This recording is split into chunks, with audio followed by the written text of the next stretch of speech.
Welcome to Sanatan cooking. நம்ம சேனலில் என்ன பார்க்க போகிறோம்னா, சாயந்தரம் ஒரு ஸ்நாக்ஸ் செய்ய போகிறேன். கோதுமை மாவில் மோமோஸ் செய்ய போகிறேன். அது வாங்க பார்க்கலாம் அப்படின்னு. அது வந்து இதில் மைதா மாவில் செஞ்சால் தான் நல்லாயிருக்கும். நீங்கள் இப்போ தான் மைதா மாவே வேணாங்கிறீங்களா குழந்தைங்களுக்கு? அதனால் இப்போ நான் கோதுமை மாவு தான் எடுத்து பிணைஞ்சி வச்சுருக்கேன். எங்களுக்கு தேவையானது நான் பிணைஞ்சி வச்சுருக்கேன். நீங்கள் உங்களுக்கு தேவையானதை எடுத்துக்கங்க. இப்போ வாங்க அதுக்கு என்னென்ன பொருள் சேர்ப்போம்னு பார்ப்போம். மோமோஸ் செய்கிறதுக்கு அடுப்பை பற்ற வச்சு ஒரு எண்ணெய் சட்டி வச்சுருக்கேன். எண்ணெய் சட்டி காய விட்டு 2 ஸ்பூன் 3 ஸ்பூன் எண்ணெயை ஊற்றிக்குவோம். ஒரு 3 ஸ்பூன் எண்ணெய் ஊற்றிக்கிறேன்.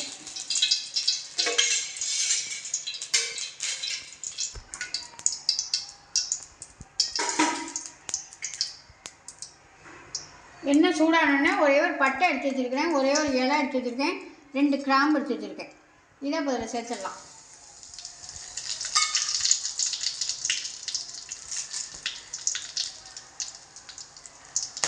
ஒரு கருவேப்பிலை போட்டேன், 3 பச்சை மிளகா அடிச்சுருக்கேன், அதை சேர்த்துக்கலாம். பச்சை மிளகா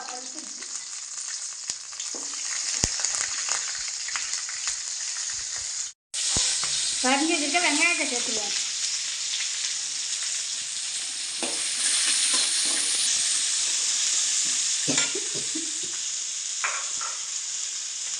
அதில் ஒரு சின்ன துண்டு இஞ்சி நைஸாக நறுக்கி அதையும் அதில் போட்டிருக்கேன். வெங்காயத்தோடு சேர்த்து வதக்கிடுவேன்.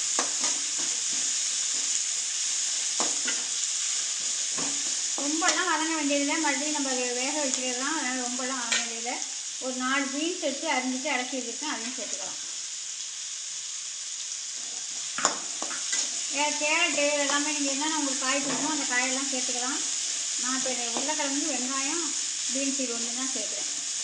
கேரட்டெல்லாம் வந்து சேர்த்திங்கன்னா இன்னும் நல்லாயிருக்கும். பட்டாணி எடுத்து வச்சுருக்கேன், பச்சை பட்டாணி. ஒரே ஒரு தக்காளி எடுத்து கட் பண்ணி வச்சுருக்கேன், அதையும் போட்டுக்கோங்க.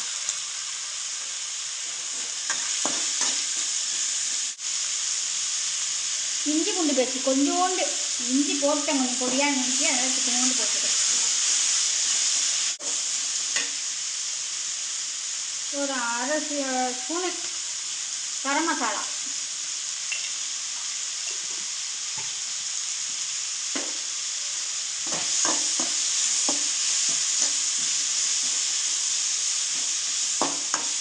கொஞ்சமாக மஞ்சள் தூள் போட்டுக்கேன்.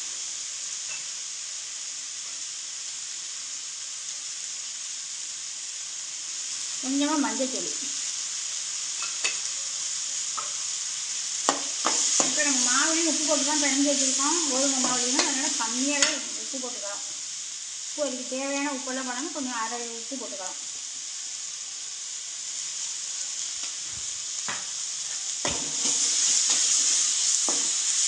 இப்போ அவிச்சு வச்சுருக்கா பட்டாணியை சேர்த்துடலாம். அவ்வளோதான், ஈஸியாக கொஞ்சம் நேரத்தில் செஞ்சிடலாம். பிள்ளைங்களுக்கெல்லாம் செஞ்சு கொடுத்தோம்னா நல்லா ஹெல்த்தியாக நல்லாயிருக்கும். இந்த மாதிரி கோதுமை மாவுலேயே பார்த்து செஞ்சு கொடுத்தீங்கன்னா ரொம்ப சூப்பராக இருக்கும்.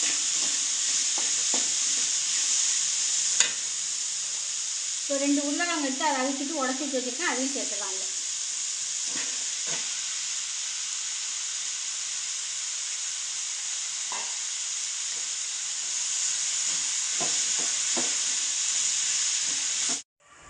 அவ்வளோதான், அது முடிஞ்சிடுச்சு. நல்லா எல்லாத்தையும் கழுவி விட்டாச்சு, நல்லா வதக்கிட்டாச்சு. இப்போ கொத்தமல்லி தழையை தூவி இறக்கிட வேண்டியதான்.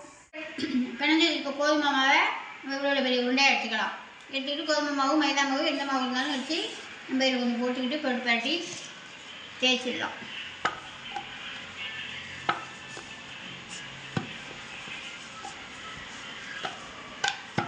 இந்த மாதிரி ஒன்று வேணால் தேய்ச்சி எடுத்து நம்ம மசாலா ரெடி பண்ணி வச்சுருக்கோமா அதை உருவில் வச்சு மூடிடலாம்.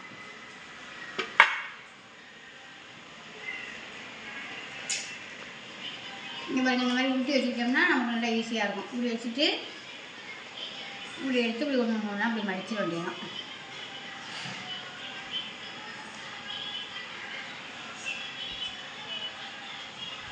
வேஸ்ட்டாக மாவு இருந்துச்சுன்னா அப்படி எடுத்துருங்க. லைட்டாக இப்படி கொச்சுன்னு இது மாதிரி இப்படி அமுக்கி விட்டு அவ்வளோதான். அப்படியே எல்லாத்தையும் ஒன்று அந்த மாதிரி செஞ்சுக்கிட்டு நான் காமிக்கிறேன்.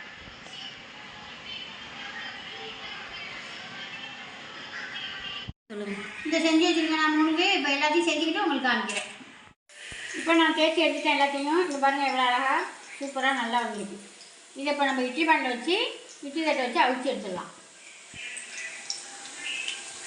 இந்த மாதிரி சின்ன சின்னதாக துண்டு துண்டாக வாழை இலையை கிழிச்சு போட்டிருக்கேன். இல்லைன்னா எண்ணெய் கூட தடவிக்கலாம். நான் வாழை இலையை கிழிச்சு போட்டிருக்கேன், எண்ணெய் தடவாமல். இப்போ இதை எடுத்து வச்சு நம்ம அவிச்சு எடுத்துக்கலாம். அவிச்சு எடுத்துட்டு காமிக்கிறேன் உங்களுக்கு. இப்படியே எல்லாத்தையும் ஒன்று ஒன்றா கொஞ்சமாக எண்ணெய் ஊற்றினா போதும். போட்டு நம்ம எல்லாத்தையும் எடுத்துக்கலாம். நான் எல்லாத்தையும் எடுத்துகிட்டு காமிக்கிறேன். அவ்வளோதான், மோமோஸ் ரெடி ஆகிடுச்சு. இங்கே பாருங்கள், அவ்வளோதான், மோமோஸ் ரெடி ஆகிடுச்சு.